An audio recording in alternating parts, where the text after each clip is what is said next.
Peut-être, jeudi, nous allons parler de menaces, risques avec vulnérabilité. Et comme d'habitude, nous gagnons avec nous Blaise Arbouet, qui est dans la rubrique Cause de sécurité avec nous.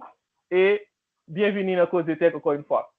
Blaise, avant de commencer à parler de gestion de modèles de menaces dans l'entreprise qui a un système de formation, est-ce qu'on va faire différence pour nous entre en menace, en risque et en vulnérabilité? OK. On commence d'abord par en menace. En menace, c'est un bagage que nous devons faire. C'est un incident qui a affecté actifs informationnels. Donc, dès que nous parlons de menace, on connaît que c'est un bagage que nous devons craindre. Et puis, en vulnérabilité lui-même, c'est en faiblesse dans un système qui dit que à un certain moment, si nous affectons la permettre que le pas fonctionner, gens que il compte fonctionner. Donc, en vulnérabilité, il sortit de en menace que nous pas adressé. Tandis que en risque, c'est un potentiel qui en menace que nous gagnons, il exploite vulnérabilité active là et puis il cause un dommage là-dedans. Okay. C'est en gros interrelation qui y a entre vulnérabilité, risque et menace. Maintenant, quelle importance que ça gagne pour qu'une entreprise mette en place un modèle de gestion de menaces? Un modèle de gestion de menaces, il quand même fait partie d'un ensemble de politiques de sécurité qu'une organisation doit mettre en place. Si une organisation pas prend temps pour les développer dans la politique, les modèles de gestion de menaces, c'est que li pas connaît qui ça arrive le tout. Pour qu'ils soient en gestion de menaces, c'est parce que vous voulez garder vulnérabilité que l'ensemble des systèmes ont gagné. Comment on fait qui réaction a gagné si tel bagage passé. Donc, on évaluer ça pour permettre que les problème ça arrive qu'on adresse. En général, en menace, en gestion ou en modèle de menace, il y a trois étapes, on a dit. Il y a faut commencer à collecter données pour faire gestion menace là. Ensuite, il y a la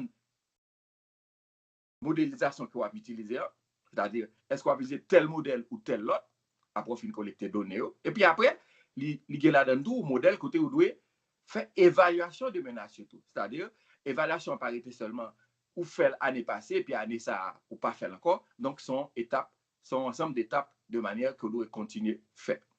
Oh, donc son exercice continu. Exactement. Maintenant, est-ce que le modèle ça est différent à travers l'entreprise? Parce que bon principe qui dit dans la sécurité informatique, c'est pas est-ce que cela arrivera, c'est quand cela arrivera. Donc ça veut dire nous sous menace constante de cyberattaque, donc c'est préparé pour nous préparer nous. Maintenant, exactement. Il y a différents modèles de gestion de menaces que l'entreprise a mis en place pour le système d'information. Et il y a un modèle qui est plus reconnu, qui est développé par Microsoft, c'est le modèle Stridle, S-T-R-I-D-E.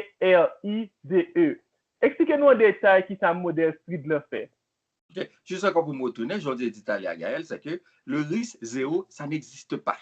Donc, là, on fait modélisation de menaces, c'est juste qu'on voulait préparer l'entreprise là pour connaître si tel bagage arrive, comment on peut réagir. Mais nous sommes là, dans pile modèle de menace qui est utilisé au niveau de sécurité de l'information. Je dis à nous prendre rapidement un petit temps pour nous parler de une que nous appelons STRIDE, S-T-R-I-D-E. Eh bien, son modèle qui est utilisé, développé par des professionnels de Microsoft pour permettre que un système d'information, que ce soit en application, en architecture de réseau, n'importe ça lié dans un système, comment on adresser menace en utilisant le modèle ça. D'abord, si je prends la première lettre là qui c'est S dans Stride là, son terme anglais qu'on utilise, mais nous avons la traduction rapidement. S là, l'équivalent à spoofing. Ou en français, ça nous appelle usurpation d'identité. N'importe système là-dedans, pour connaître comment le vulnérable, ou qu'à utiliser tout, menace que relais usurpation d'identité pour adresser. J'aime te dire là, un système d'information, les cas en application mobile, les cas en application web, les cas en architecture en informatique, en architecture de réseau informatique. Donc, tout ça autour qu'a utilisé premier menace pour identité. Qui ça nous par exemple dans ce profil? En général, c'est usurpation d'identité, j'aime te dire là, eh bien, on menace comme ça, comment on peut exercer, l'exercer pas tout simplement, par exemple, on prend rapidement le cas de récemment qui passait en Haïti concernant la Unibank. Eh bien, on a utilisé site Unibank là pour collecter un ensemble de cookies sous historique navigation aux utilisateurs. Et puis, à partir de ensemble d'informations, ça, les cas relevés la donne, username et password comme ça. Juste avec historique de navigation, on en fait pour un site. Eh bien, à travers information ça, on a joindre un username, un mot de passe que quelqu'un utilisé à l'après pour lui faire passer pour l'autre monde. Par exemple, font transaction sur un site financier, un site bancaire, au lieu que c'est monde qui est responsable, qui met contre la qui utilise, donc sont l'autre monde qui utilise. Donc, c'est ça, nous parler de gestion de Stripe qui c'est spoofing. D'abord, si on prend premier élément ça, pas bien chaque temps nous avons menace, nous avons façon token qu'à utiliser contrôle pour nous protéger contre les mêmes tout. Si on prend usurpation d'identité, ou ça en anglais spoofing, non? Eh bien, comment on fait gestion d'identité? Rapidement, par exemple, c'est utiliser des mots de passe qui forts. OK? Pas quitter information qui c'est notre utilisateur à mot de passe ou à traiter n'importe côté. Donc, c'est rapidement deux petits exemples que nous avons pour protéger contre premier menace qui c'est spoofing. Deuxièmement, c'est R qui c'est repudiation. Deuxièmement, c'est T. Sorry, c'est T qui c'est tempering. Donc, T pour tempering, là nous avons tempering, nous avons altération en français. Mais altération sont menaces liées pour n'importe système informatique, pour n'importe système d'information, parce que tout simplement, si données, quel que soit au repos ou données ça a été en transition, il faut nous assurer nous que données ça a toujours été même genre. Donc, on a dit quand même sont menaces à l'intégrité. L'aime parler de propriété de la système de sécurité de l'information. Donc, on menace comme ça, permettre que données pas de modifier. En général, nous allons l'utiliser comme mesure de contrôle, la cryptographie ou ensemble de moyens qui permettent nous de chiffrer en données pour permettre que n'importe où ne pas accéder à la donne pour changer. OK? Troisièmement, nous parlons de S, nous parlons de T, nous parlons de R qui c'est repudiation. Repudiation en français, tout, nous utilisons le même terme là. Répudiation, c'est on menace tout simplement tout parce que, en général, en sécurité, on attaque, par exemple, attaquer un site, nous avons identifié toutes les lignes qui permettent que l'arrivée fait attaque. Ça nous relève en enquête chain of custody, c'est-à-dire qui ça de A à Z lui fait pour l'arrivée faire attaque. Mais en pile fois, nous avons identifié une attaque qui passait, le système n'a compromettre, mais il est toujours très difficile pour nous connaître qui est ce monde qui est exactement des écrans qui fait ça. Et bien, là, je parle de répétition, il peut être que nous connaissons qui ça vient pour nous connaître monde qui fait tel bagage là, c'est lui vrai même qui fait. Des fois, il y a répudiation et non-répudiation parce que répudiation comme menace, mais non-répudiation, c'est mettre en place un ensemble de politiques qui permettent que monde qui fait tel bagaille, est-ce que c'est lui qui est responsable pour les mêmes tout? Par exemple, signature électronique. Exactement. On le contrôle qu'on a utilisé tout, c'est audit informatique qui permet exactement est-ce que à X données, tel utilisateur, c'est lui qui fait telle transaction. Si pas un contrôle, ça qui permet qu'il fait audit de login et de un utilisateur en période donnée, là, difficile pour moi pour me connaître exactement qui est-ce qui est responsable de là. Ça, c'est troisième menace là pour répudiation. Dans l'aspect ça, il est important pour protéger les logs, archives qui gagnent au niveau de serveur pour sécuriser pour que soient capable de supprimer dans le cas que tu as gagné un acte malveillant pour qu'on vraiment qui est qui fait qui ça, à quel moment, et là, log au niveau de serveur est extrêmement important. Exactement. En général, un attaquant qui attaque un système, là, il fait hacker, il compromet le système. Dernier bagage qu'il toujours à faire, il pourra toujours quitter trace. Mais en général, il est toujours très recommandé pour ensemble des systèmes informatiques, c'est que il y a un système de log centralisé qui voit régulièrement ensemble de logs à l'autre espace qui est centralisé. Il y a log de système, de serveur, de firewall, de switch, qui permettent que là, on peut mettre dans le système, même s'il est supprimé, mais il est envoyé quand même dans le système centralisé. Machin suivant. Suivant, menace prochaine, nous se prenons STR, qu'on a maintenant I, qui c'est Information Disclosure. Information Disclosure, c'est communiquer en information que ou pas de faire. Les considère tout comme une menace en sécurité informatique parce que tout simplement, leur attaquant attaquer un système, il y a un contrôle en système.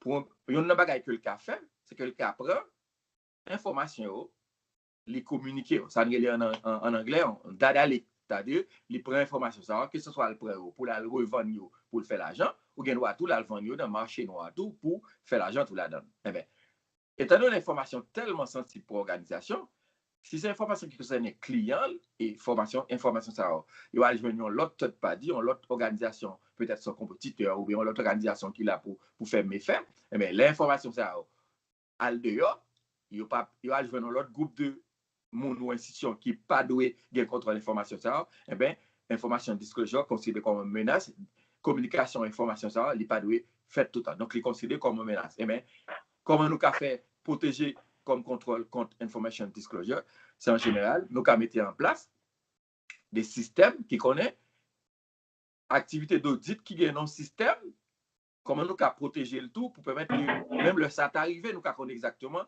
qui est responsable de ça. C'est encore système d'audit. Est-ce que ça les data breach en anglais, brèche de données en français, c'est considéré comme une sorte d'information disclosure? Exactement. Exactement. Récemment, bon, pas récemment, pas plus tard que 2 jours, nous au courant de quand même de une attaque qui concerne Hôtel Marriott. C'est une information que nous communiquons récemment, mais quand même, c'est on data leak que nous dit qui concernait nom d'utilisateur, prénom, nom de famille, et puis carte de crédit et tout, qui quand même ont information qui ont commencé à avoir accès là-dedans depuis 2014 et que nous connaissons ça la Kounia là. En général, l'organisation a une responsabilité quand même pour communiquer avec ça, mais pendant 4 ans, en attaquant non système, la première information, la cumulée, et puis après, c'est quand même après tout le temps ça nous rend compte, c'est que grand pile problème de réputation pour organisation comme ça, mais exactement tout ça il est en France, c'est déni de service. Déni de service comme menace, c'est impossibilité qu'un système gagne pour répondre à requête de monde qui besoin. C'est quand même on menace par rapport à indisponibilité dans la propriété de la sécurité de l'information. Eh bien, de service qui a venu sous forme qui a attaqué le protocole TCPI, PIP, qui a attaqué le protocole ICMP. Nous connaissons, on attaque par des services. C'est incapacité qu'on système gagne pour répondre à requête de l'utilisateur qui est authentique. Eh bien, tout système d'information, tout, nous devons considérer comme donner des services comme une menace importante et que nous devons mettre en place des contrôles pour lui-même tout parce que tout simplement, si le système n'a pas qu'à desservir monde qui est authentique pour le desservir parce qu'il est indisponible, parce qu'il y a tellement de requêtes que la répondre, il est indisponible. À ce moment-là, il est impossible que l'organisation desservir client, vrai client qui doit avoir accès à ce service-là. Eh bien, en mesure que nous avons utilisé, mettre en place pour protéger un système contre attaque par des services, c'est que si par exemple on attaque contre le protocole TCP, eh bien, l'organisation doit assurer que limiter le nombre de requêtes qu'un système peut recevoir. Si on attaque envoyer 10 requêtes par un système, et puis mesure lancée pour le bloquer après 10 requêtes là, en général, c'est déjà un nombre qui est trop grand quand même, eh bien, le système n'a qu'à bloquer. Mais si pas aucune mesure qui permet que le système n'a qu'à limiter l'ensemble de requêtes que la besoin, eh bien, la vient bombarder de requêtes qui ne peuvent pas continuer à servir encore. En général, le contrôle, c'est limiter le nombre de requêtes que attaquant qu'a envoyé, c'est-à-dire dès que le dépasse en nombre déterminé, nous couper accès à ça. En général, firewall, nouvelle génération, ça, il y a un pile capacité pour gérer. Yeah. Et puis, dernier, qui c'est le E pour élévation de privilège, ou bien en anglais, escalation of privilege. Escalation of privilege, c'est on menace dans le modèle qu'on a parlé de l'Iconia. Et menace ça, c'est un moyen qu'on attaque un gagnant avec un simple accès à un compte que le gagnant dans un système, que ce soit en usager de base ou en usager standard, qui permettent que utiliser une faiblesse qui est dans le système pour augmenter le privilège là. Par exemple, il était installé à l'écart en usager de base et là, utiliser vulnérabilité dans le système pour le venir comme administrateur, mais en tant qu'administrateur, il a tellement bien accès, il a fait un paquet de bagages là-dedans.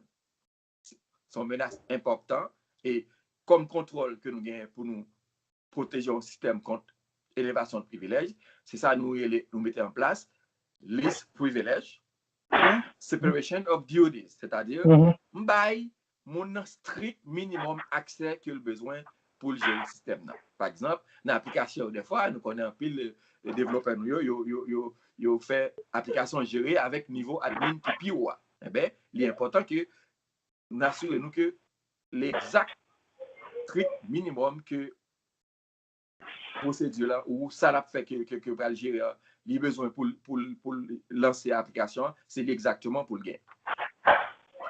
Donc, en rappel, c'est 6 étapes ça qui est dans le modèle Stride là et comment nous pouvons utiliser des mesures pour nous contrecarrer. Voilà, merci un peu Blaise. Dans cause de sécurité numéro 2, nous avons parlé de modèle de gestion de menaces qui est le Stride. Tout est mes vidéos, ça, pas oublier, like, partager. Cause Tech, c'est tout causer sur technologie, nous sur tous les réseaux sociaux, Instagram, Twitter, Facebook. Et puis, ça qui est important, pas oublier, subscribe sur la chaîne YouTube nous.